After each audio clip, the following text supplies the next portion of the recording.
From Roots to Renaissance. This is the story of a young boy and of his evolution into a spiritual colossus. This is the story of awakening, the transformation of Narendranath Datta into Swami Vivekananda, and through Vivekananda, the awakening of a subjugated, impoverished and enslaved people. This is the story of the making of a monk, a cyclonic monk who arrived like a whirlwind on the Indian firmament and swept away 1,000 years of ennui, 1,000 years of enslavement of a people, and reminded them that they were the descendants of rishis, that it was their lot in life to provide spiritual succor to a strife-torn world. This is also the story of Renaissance, of rebirth.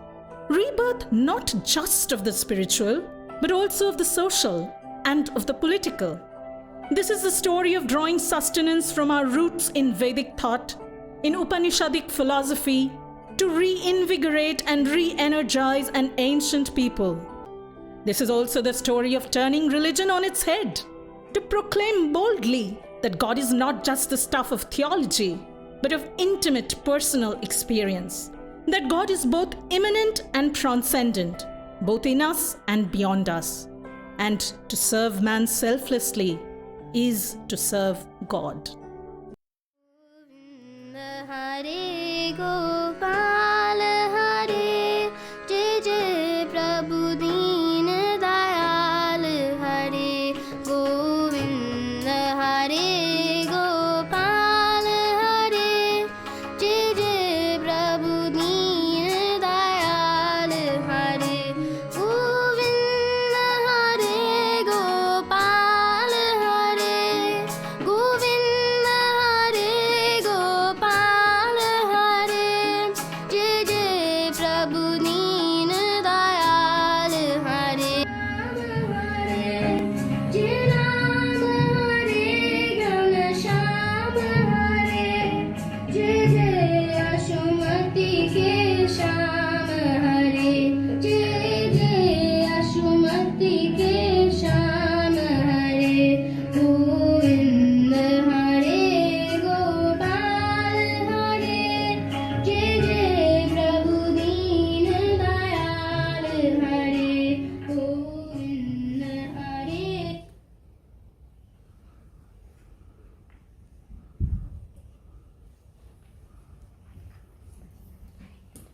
Who are you, Baba? Me? I'm a poor wandering monk. Beta, and see if we can find a spare blanket for this old man.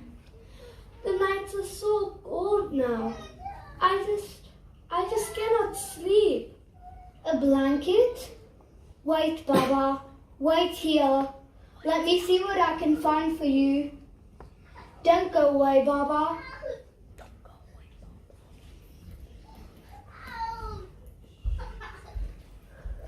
This child, he's special. Something in his eyes, so full of loving kindness.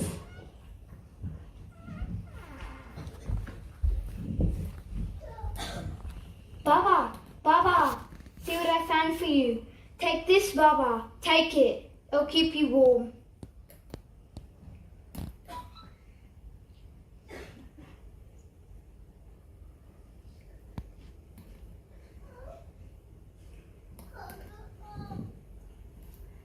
You have a big heart, my child. I think you're meant for great things one day. May God protect you, my son. God? Baba, you're a sannyasi. Have you seen God? My child, I have been searching for God all my life. So many years on this path, so many years of tapasya. And yet I've not been blessed with a vision of God. This path of finding God, it demands great love, my son. It demands tireless sadhana. But I am not without hope, my son, as one day I shall see him. And you too, my child, you too. There is something divine in you, something your eyes. Maybe you will see him. Yes, maybe you will see him.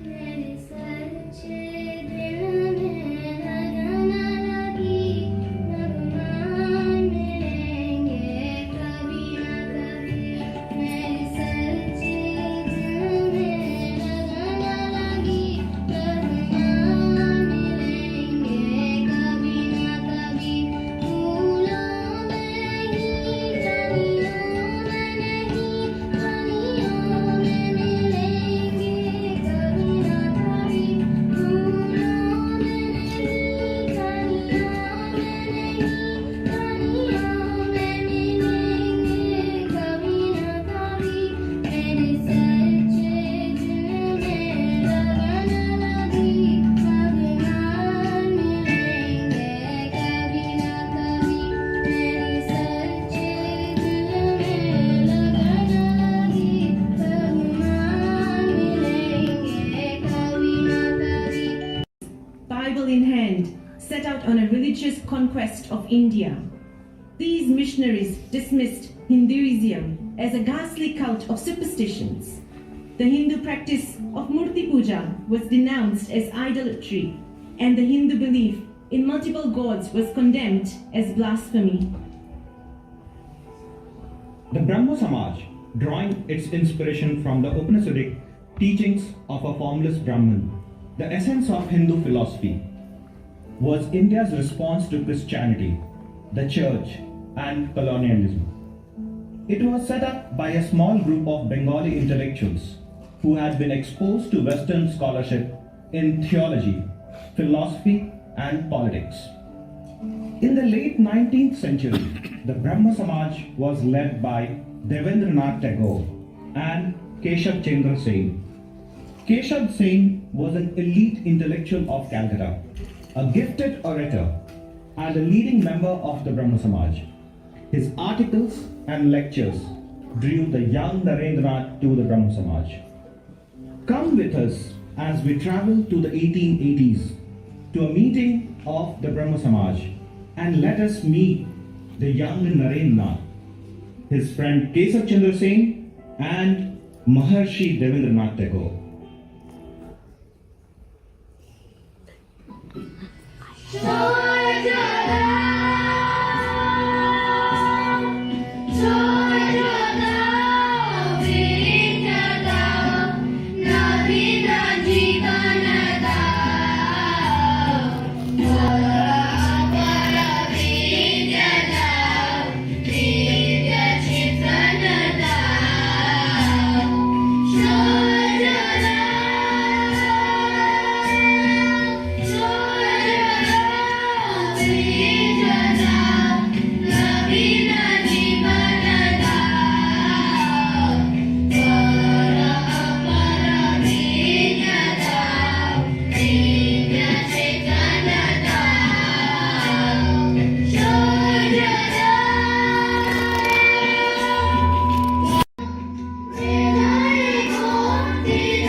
Naren, you seem very quiet today, distracted, troubled even.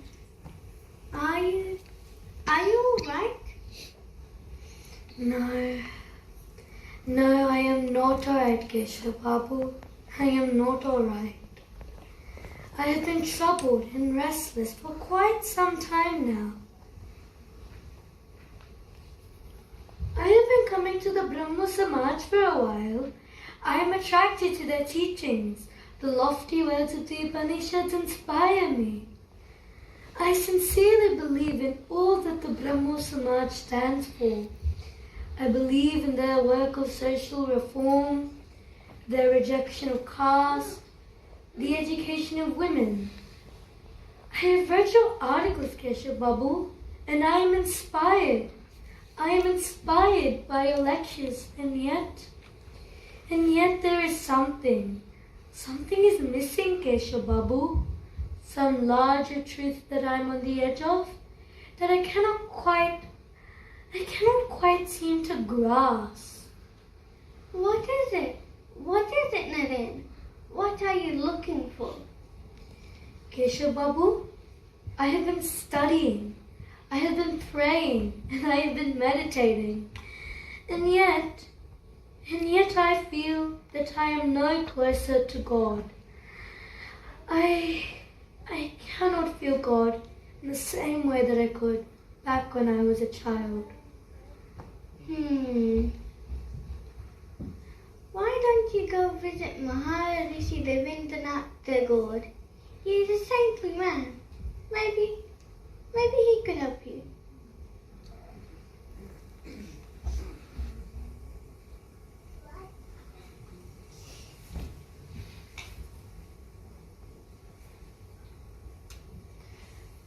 Sir, you are a good man, a saintly man, a man of God. But, sir, please tell me, have you seen God?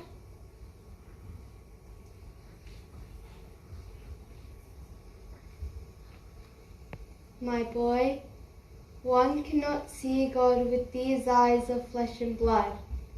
One needs the inner eye, the eye of a yogi.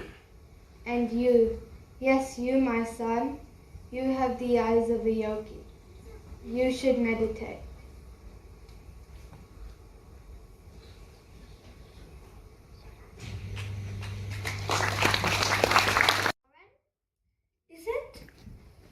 Is it possible that anyone can feel this way? I've seen only one person in this blessed state. I think you call it Samadhi. His name is Ramakrishna Paramahamsa, and he lives in the Kali temple at Dakshineshwar.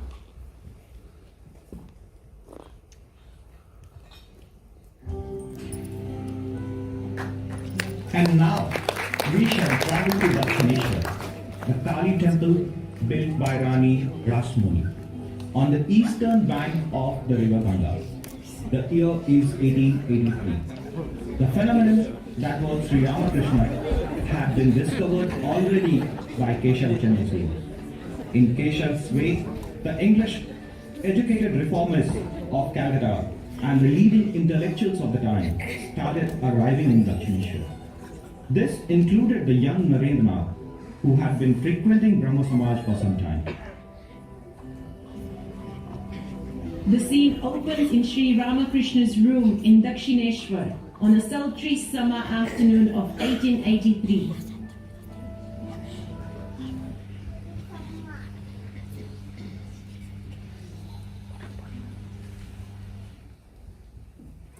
Just as water is known by many names, Pani, water, aqua, and so on, the Almighty is also known by various names.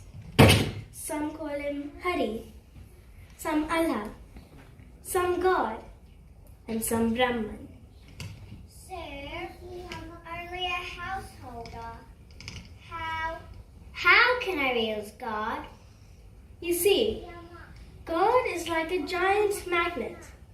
He is constantly attracting us, just as a magnet attracts iron. But the iron cannot come to the magnet if it is covered in dirt. Once the dirt is washed away, the iron is instantly drawn to the magnet. Weep for God. The tears will wash away the dirt from your mind, and you will experience the pull of God.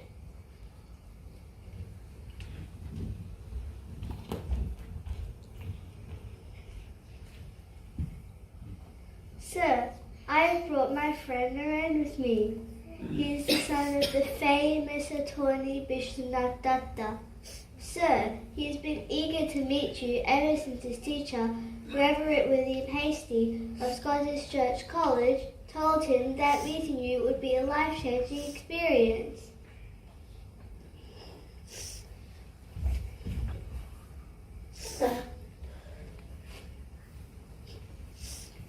Sir, he also sings very well. Naren, remember the song you used to sing? Perhaps Sanu could sing along with you. Naren, will you sing for us?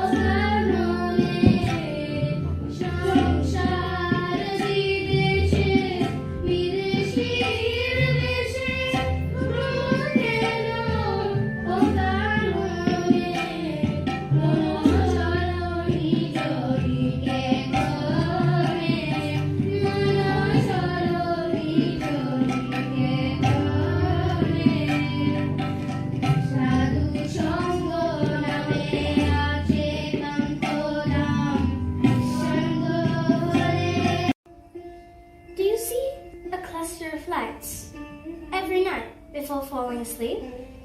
Yes, I do. But doesn't everyone see it? Naren, how late you are. How could you keep me waiting for so long? All this worldly talk around me, it makes my ears burn. I have waited for so long for someone I could talk to. Lord, you the ancient sage Nara, the incarnation of Narayana, born on this earth to remove the miseries of humankind. Naren, wait. Promise me you will come again soon. Tell me, sir. Tell me. Have you seen God?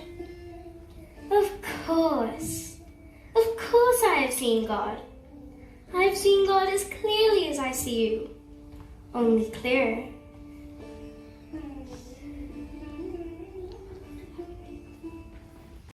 Come, please, come in.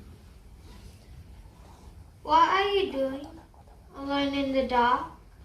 Doing? Not doing, Mahendra, but thinking. I have been thinking. Thinking about Ramakrishna Paramahansa. Yes. What an extraordinary man he is, isn't he? You've met him more than once. What do you think of it? I don't know, Mahendra. I don't know. He has confused me. Thoroughly confused me. I don't know whether he is a saint or a hypnotist. When I first met him, I thought he was mad. And yet there is something in him. Some magnetism. I feel compelled to go to him again and again. Mahendra, you know me. You know I have a logical bent of mind. I don't accept anything at all until I've examined it and analyzed it carefully. And yet this illiterate man, Ramakrishna, he has shaken my confidence in my powers of analysis. It is as if he knows more about me than I do of myself. He keeps thinking of you, Naren. He wants you to meet him. I know, Mahendra. I know. Each time I meet him, he begs me to come back. He welcomes me with such enormous affection. His love, it pulls me towards him like a magnet. I have so much to say to him, Mahendra, so much to ask. But when I am with him, I forget all my questions. What shall I do, Mahendra? The other day, at Dakshineshwar, he touched me here, touched me with oh such great affection. My eyes were wide open, Mahendra, and I saw the walls of the prayer room and everything else in the universe racing towards a void, collapsing into it. Mahendra, I was frightened. I screamed. He laughed then. He said, "All right, so be it.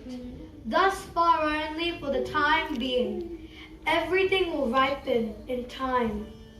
Naren, why do you resist? He tells everybody you're a realized soul.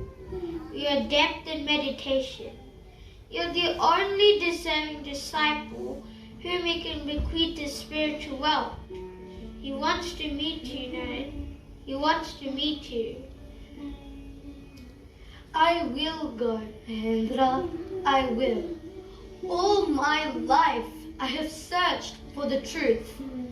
I have questions to which I need answers. And I think that only that man from Dakshineshwar holds the key to my questions. So yes, Mahendra, I must go to him. I knew you would come today. Ma Kali told me. Come, Naren. Ma Kali told you? But how? How did you know it was Ma Kali? Could it not be an illusion? I have told you before, it is your imagination which creates these images. Oh, Naren, why do you resist? Someday you will see the divine light. This I know for certain. And your life will have new meaning. But before that, you must accept Shakti, the motive force of Brahman. She is my Ma Kali. You must surrender to the ultimate bliss, the ultimate knowledge. That is Ma Kali. Then why don't you allow me to remain in Samadhi for days on end? Allow me to experience it again. Please let me taste of this again. You should be ashamed, Naren. You are hankering over mere trifles. I thought you would be like a huge banyan tree. Thousands of people will find peace in your shade. But I can see that you are concerned with only your personal salvation. I am troubled and unhappy. My mind is restless. I meditate all night. This world, it seems dreamlike. It seems meaningless. The only time I'm at peace is when I'm in your presence. Please help me, Master. Naren, my child, I know what you were going through. I was in the same state for 12 years. For 12 years, it was as if my mind was caught in a storm. Be patient, Naren. I know I have made the right choice. You are the one. You will look after my disciples when I am gone. See to it that they do not stray from the spiritual path. You have important work to do. This bliss that you crave now, you will have it someday, but only after you realize that everything around you is God. You will see Brahman in everything, in every being, including your own self.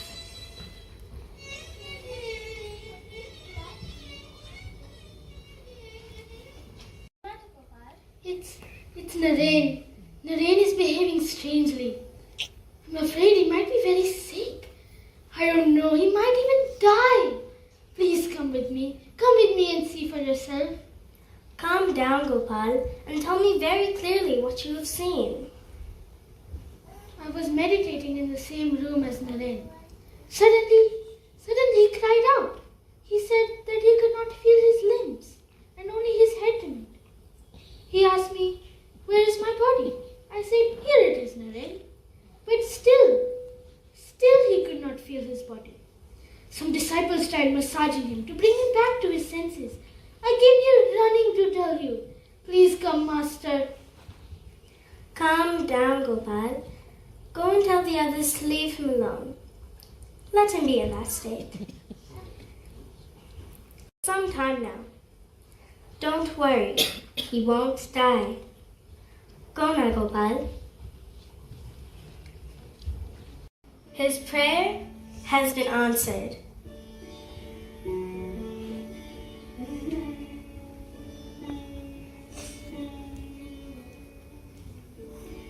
Naren. So today, Ma Kali has revealed everything to you. But this blissful experience, it will be like a priceless jewel locked away in a box, kept in my safekeeping. The key will remain with me. The box will open only when you have met the purpose of your life. I experienced bliss when I was in Samadhi. Please, sir, let me remain in that state. No, Naren. You have a lot of work to do. In time, with Ma's blessings, this blissful state will become effortless for you. You will experience the divine in every being. In this life, you were meant for great things. Through you, people will awaken spiritually. You will bring solace to the poor and the stricken. You have a long journey ahead of you, my child. A very long journey.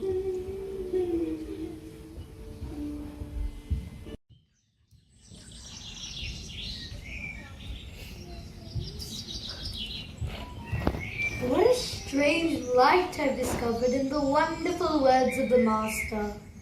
How beautifully he explained the ideal of the Vedanta is not for the sannyasi alone.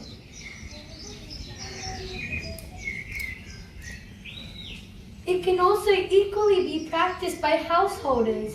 It can be applied to all our actions. Whatever may be the vocation of a man, let him understand and realize that it is God alone who has become this world and all beings in it. Serving all beings as serving God, especially man, and serving man as service to Shiva is the worship of our times. Shivogane Jiva Seva. If it be the will of God, the day will come when I shall proclaim this great truth to the world. The wise and the foolish, the rich and the poor, the Brahmin and the pariah, I shall make it the common property of all. All people have equal claim on this great teaching. The entire world is his manifestation. The entire world is manifestation. Don't seek him, see him. Don't seek him, see him. See him in all beings and serve him in all. See him in all beings and serve him in all. This is the grand way to immortality.